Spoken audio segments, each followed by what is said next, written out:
business person and artist. A very warm welcome to you both, ladies, and may I request Shelly Chopra to please join us to moderate this conversation.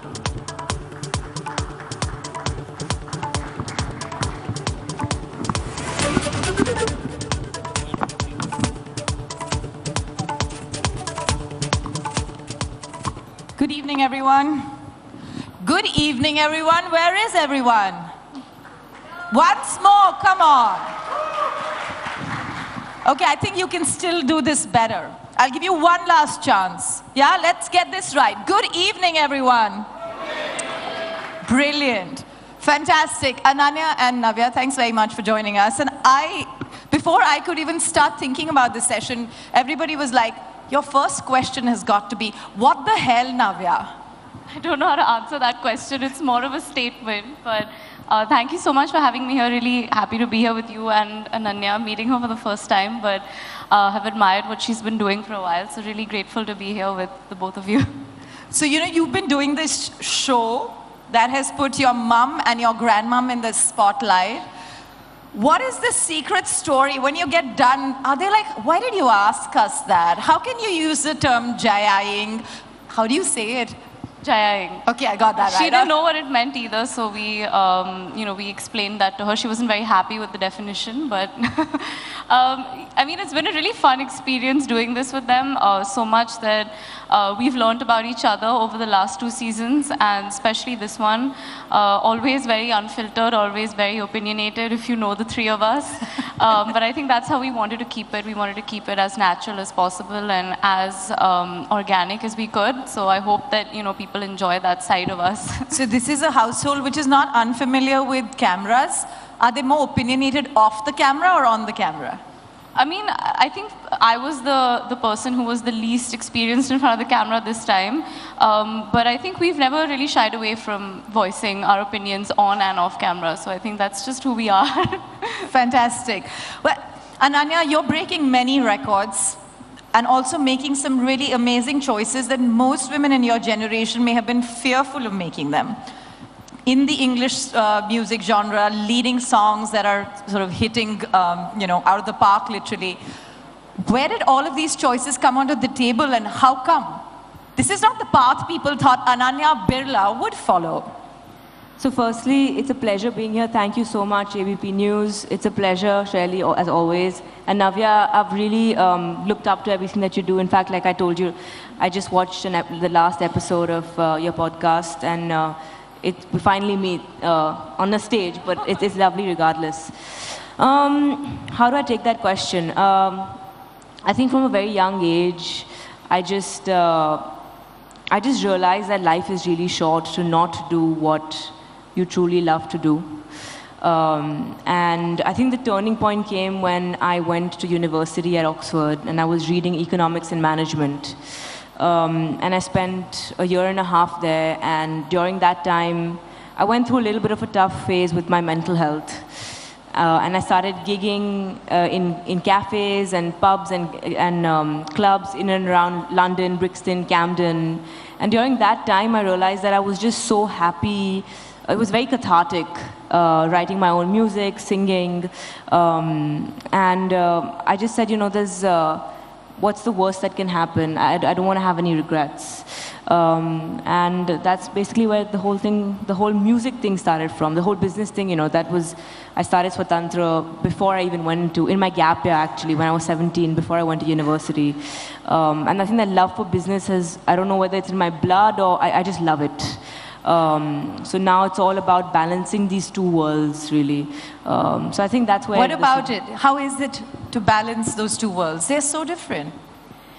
Yeah, it's microfinance and music, for those of you who are still trying to figure those 2, yeah. Yeah, it's hard, but also not hard. It's hard in the sense that there are 2 very different parts of the brain that are at work. But funnily, there is a lot of business in music, and there's a lot of creativity in business. So there is a lot of synergy as well. It's just that I have to show up in a different way, and that's what sometimes I need to just adjust in my brain. The way I show up for a show in front of 20,000 people is very different from the way I show up at something like this. And even though both are very me, they're different parts of me. And that's what I'm still learning to do, Anis. You know, that's brilliant because very few people, at least in the last few generations, have been able to take two different ideas and find the common thread. But more importantly, carry your very, very heavy, lofty names with so much ease and confidence and say, I am doing things differently. So I love that. Congratulations to the two of you for making that happen. I said congratulations and none of you clapped. Okay. Just before I delve down into the specific areas of your work, I just want you to talk about the privilege and the pressures of having a surname. Given that you have already established yourself outside of the family name. I think for me, when people talk about, you know, a surname or carrying forward a legacy, I really believe that everyone has a last name, you know. Everyone has a responsibility to carry their last name forward or carry their legacy forward, no matter what field you come from or what background you come from. So I, of course, am doing my part in taking that name forward and doing the best that I can to, you know, make my family proud, make myself proud in the ambitions that I have for myself as a young woman. But I think when we speak of privilege, I think that I would give credit to where I am today, to that. I don't think I would be where I am sitting on this stage talking to everyone here if I didn't come from the family that I came from, because I got given a lot of opportunities at a very young age that, you know, most other girls my age don't get. And for me, it's always been important to use those opportunities to the best of my abilities to create the most that I can, not just for myself, but for others as well. And that's something I've tried to do, and I hope that I have been successful in doing that. Yeah. But yeah, I would definitely give credit to where I am today professionally, you know, and personally, maybe in a lot of ways to, you know, I owe that to where I come from and my family. Fair. Ananya? You know, I completely agree with Navya. I think I would be nowhere without my last name. Not just because of the last name Birla, but because of my parents, my family, my friends, and my team. I think I would be nothing without them. And that's just the truth of the matter, I think. I work very, very hard. I love what I do. But I would be nothing without them. And more than that, I would just be really sad without them, honestly. And I said this on one of my Instagram, like, AMAs as well. I think initially, there was a lot of guilt that I felt being born in privilege. Like, why do I deserve this?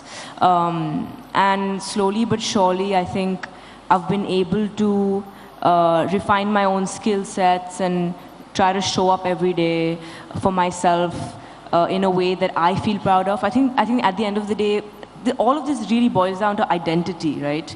And as long as we feel good in ourselves and what we are doing, and we feel like we are adding to the legacy, I think I'm in a safe place.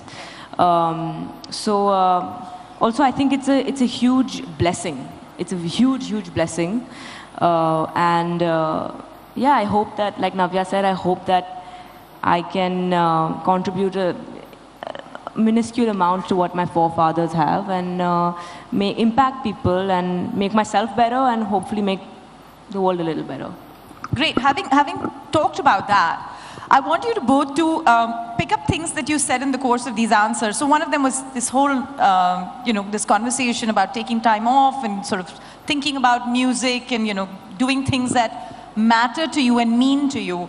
This is also about the generation that you both are in.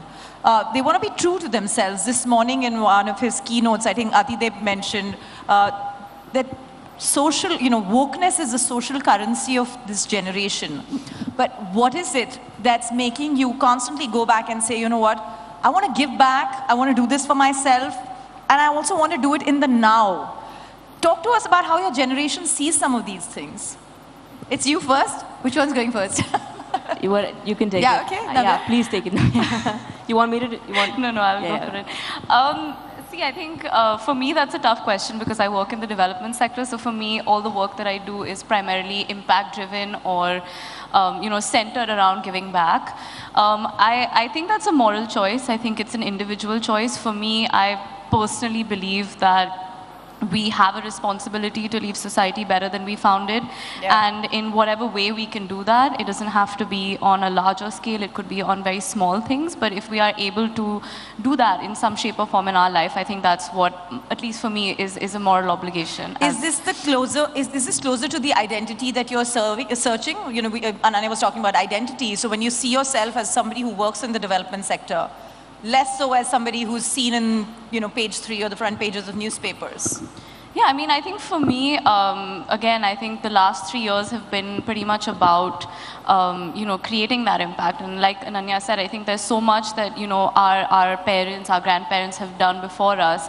And I think that I at least feel a personal level of responsibility with the kind of work that has been done before me and the kind of work that maybe I would want to continue taking forward.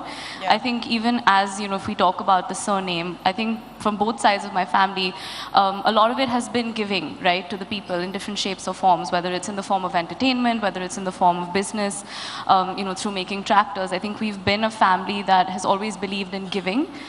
So I think that's just me creating a different identity for myself in the way that I'm giving back, but I think still carrying forward that message or that you know, legacy of always giving to others. Yeah. For those of you who are still catching up on Navya's business side, she's very involved in the escorts business, the tractors business. She spent a large amount of time last year going to her dealerships to see how exactly this business works after their recent merger come acquisition in India.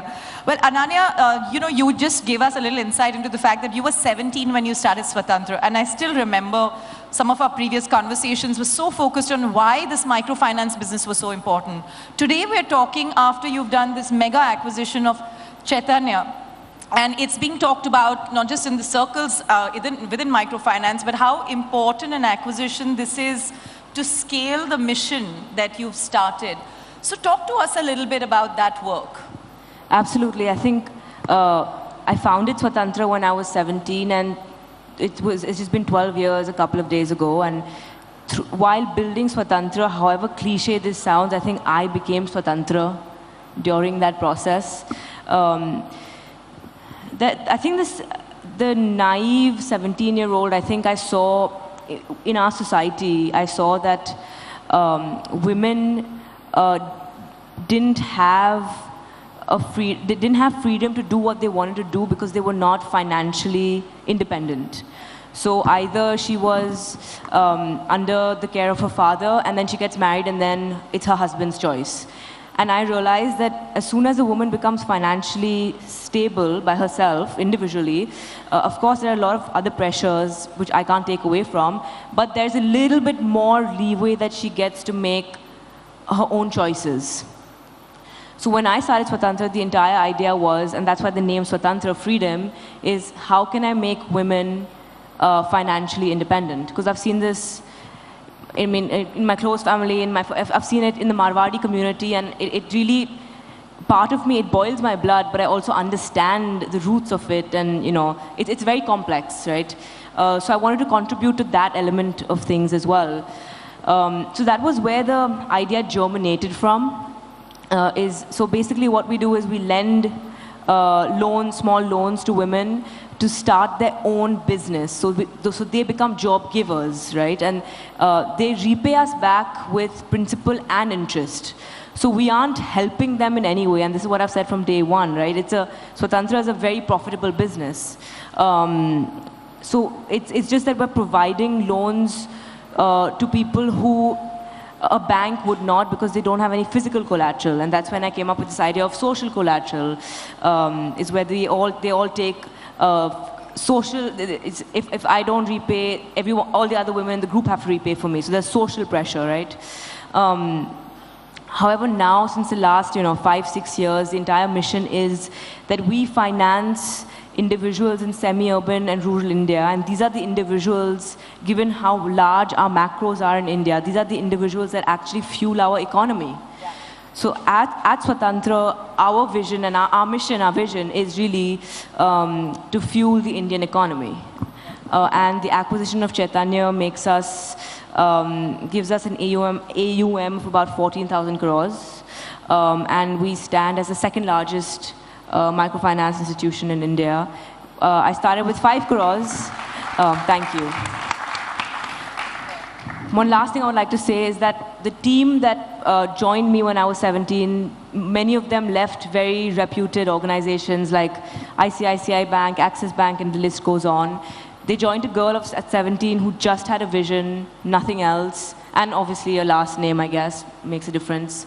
But they took that risk on me, and my leadership team is exactly the same 12 years down. All of them have stuck by me. And that shows the importance of having a loyal team. They stood by me through thick and thin. They stood by me when people said she's too young. They stood by me through everything. So that just reiterates again that I would be nothing without the people around me. I think they would put it this way, that they had belief in the idea as well. So congratulations for putting it all together. Well, let's switch gears. Jen next, and love. You know, Chetan Bhagat was here in this seat a little while ago talking to Kiara Advani, and they were discussing relationships, situationships, and everything that comes on those ships. So let's talk about this. Where are you on this definition of love as our DMs, as our Insta reminds us that now it's possibly definition-less? I mean, it's obviously individual, it's personal to people. I think for me, love is not always romantic. I think there are different forms of love, and I've, I think, grown to understanding that now. I think, you know, there's love that you share with your family, with your friends, with your work, and that's the one that I'm closest to, at least at this point in my life, where... That's a very politically correct answer, Navya. I'm asking for the love that comes around our Instagram profiles. No, that is love from people who, you know, either appreciate your work or for people who follow you for what you do. But it's a genuine answer, because I think I'm in this place in my life right now where love for me is in doing what I'm doing every day, and I think that is where all my energy is fueled into. Of course, having said that, I think I can't speak for the rest of my generation, but I do feel that, you know, we are a lot more aware of what we want or what we're looking for. I think we question things, which is great, because maybe we didn't do that before. Yeah. You know, we don't just take yes or no for an answer. We question why that is the answer given to us, and I think that's a great quality in this generation, and I really feel that the potential that the youth in India has, whether it comes to love or just otherwise, I think is immense. And I hope that, you know, we continue to given the platforms to ask those questions or have those conversations. Yeah. So I really appreciate you calling us here, or, you know, calling me here at, you know, 26 to come and share my views. It just shows that, you know, we are coming to a place in society where the youth matters and our voices matter. Tell me something, is there a side of the next generation, because of the access to information and the attention, as well as the lack of attention span, let me put it that way, is making one confused and lost? Do you want to share? So the question is that, well, I didn't get the question, yeah, that everything has become short format. That is right in every single way, right? And many would say, has love become short format? Okay, right. I think it's very individualistic. I think, you know, we all have our different wants and needs. I think there's a lot more, like I told you backstage, in my opinion, I think there's so much more option right in front of us, whether that's on the apps, whether that's on Instagram. People are more available and accessible, rather. And so instead of having to, you know, drive to someone or literally put someone's number in and, you know, it's just like a double tap. And so what happens, I think, is with more option, our brains sort of get confused. I mean, it's confusing. There's more option, so there's more, if there's more option, opportunity cost is higher, which means that, oh my God, am I making the right choice? See, if I don't have any choice, I'm happy. I don't have a choice, I'm doing it, right? More option means there's more sort of pressure on making the right decision. And I personally didn't realize, but that, I think, brings a lot of anxiety. As a generation, we're very, very, like, I personally, I've sort of figured ways to manage it well now, and I'm okay now, but I had a phase where I was very anxious myself. And I think a lot of this comes from decision anxiety, because there's so much out there, there's so much content, there's so much option, that our brains are always overwhelmed with choice. And like you said, everything's so short format now that we get like a dopamine hit. And suddenly going for a walk in nature doesn't feel as exciting because I want to be back on my phone and get that dopamine hit. And so it's so important to really regulate our nervous systems. I know I'm going into a completely different topic, but it's so important to get dopamine in the right way. So whether that is sunlight, that's meditation, exercise. I love the honesty and the candor with which you mentioned some of these, but I want to put some questions back in the context of what Ananya said. As you are conscious of these issues, are you making special efforts to steer away from them as young people? Yeah, I think going off what she said, I think when you are talking about social media and when we're talking about just the environment that we live in today, I think especially for young people, it's very competitive, right? There's so many of us striving for the same job, trying to get into the same college, trying to start the same businesses. And I think social media in itself has largely, at least for me, this is something I see, people are constantly talking about their successes, right? No one's talking about their failures. So when you look at your life in perspective to someone else who's posting on LinkedIn about a job that they've just gotten, and though you could be doing your bit in your life and doing well in your life, there's this constant sense of comparison, right? Of, am I doing enough? Like exactly what she said, and that decision doesn't always necessarily have to be personal, it can be professional as well. Like, I open my Instagram and I see 100 things and I'm like, am I doing enough? Am I working hard enough? Am I successful enough? And there is this constant sense of comparison that I feel that maybe this younger generation feels as a result of the access to information that we have. And I feel that that definitely is, at least I speak for myself, making me a lot more anxious about what I'm doing in my life and whether I'm matching those expectations that society has from a young person today. So Ananya, where do you guys think you can draw the line? Because I'm sure these are active conversations, not just in your DMs and cars and friends. It's also with your parents, I suppose, right? This tendency to self-reject as a young person, saying, oh, you know what? This person just posted from somewhere else and they got a new job and I'm just useless, right? Yeah. So how do you deal with that? I think taking from what Navya said, this whole thing of comparison is a huge problem. Yeah. And I'm surely like a victim of it. Like, victim is the wrong word. I'm surely still learning how to not do that. I think a lot of it again comes from just going back to love, self-love, which is so important, right? And I think as soon as we begin to, I'm 29, and I think the early 20s for me personally was so different from my 27, 28, 29, and I'm really looking forward to my 30s. I think it happened for me at this age, but as soon as you begin to understand more of yourself, as soon as you begin to understand sort of the role that you have in the world, and as soon as you become more comfortable in your own skin, I think that negative self-talk sort of starts reducing. But I 100% struggle with this, am I good enough? Very, very often.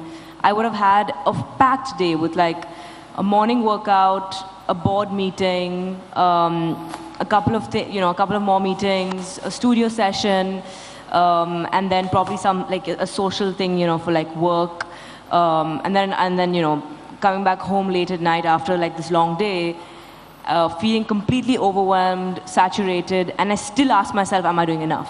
What more could I possibly be doing, right? So that's when your rational mind has to kick in, and I have to be like, what is wrong? Cut yourself some slack. Yeah, I'm probably I'm probably should rest more, So I think we have to all just individually be conscious of ourselves and just keep a tab on what we are doing a little bit more. One final question to the two of you.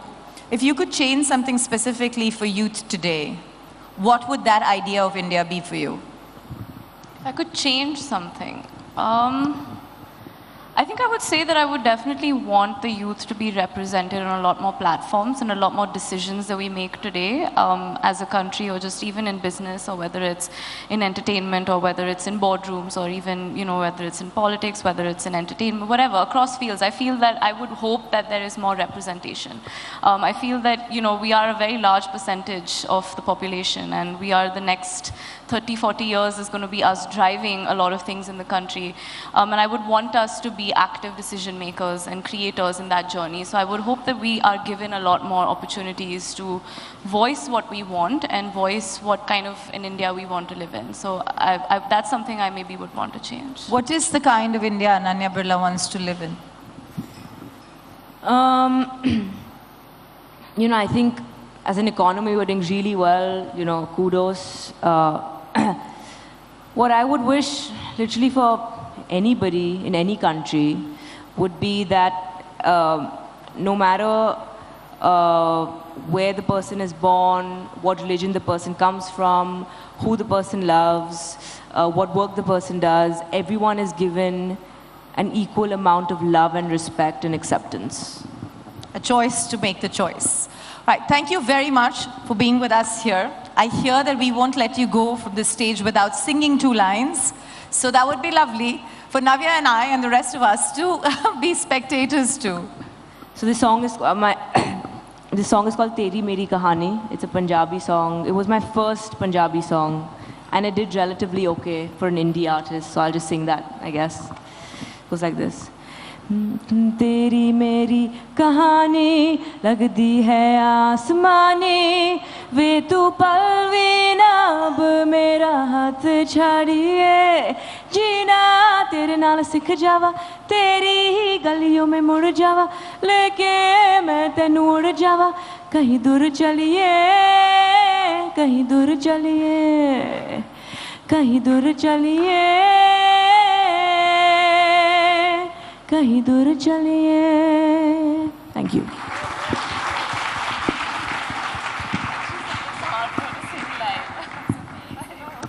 That was a cappella without any warm-up. That's brilliant. And we can say that again. A big round of applause. Thank you very much. Thank you very much indeed to very articulate, very ambitious young women who are paying it forward, and we wish you all the very best for what's going to be an exciting journey ahead. Please stay with us on stage as I invite Rupali Fernandez, Chief Revenue Officer, and Rajesh Krishnamurthy, Business Head, Himalaya Wellness, to join us on stage and present these young women with a token of our gratitude. Can we have the mementos on stage, please?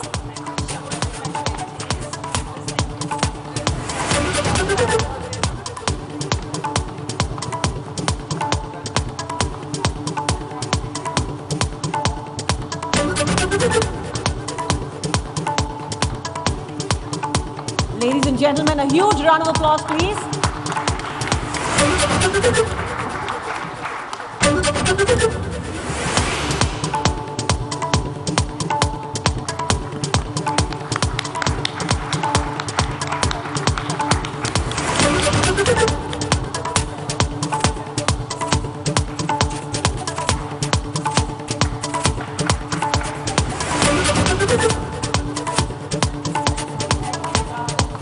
Another memorable conversation on the stage of Ideas of India. Thank you, Navya. Thank you, Ananya.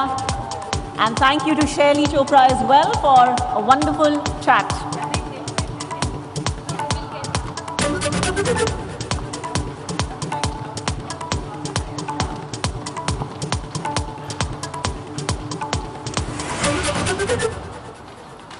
Ladies and gentlemen, we're moving on to what promises to be yet another engaging and exciting conversation. Ram मंदिर की स्थापना के साथ अब राम राज्य की बातें भी होने लगी हैं, पर राम राज्य की सही परिभाषा क्या है? क्या ये हमारे समाज के सभी वर्गों के लिए है, या क्या ये राजनीति से ऊपर की एक अवधारणा है जिसका ध्यान केवल गुड गवर्नेंस पर है? Let's try and understand the essence of Ram Rajya from someone who super hit books on Indian mythology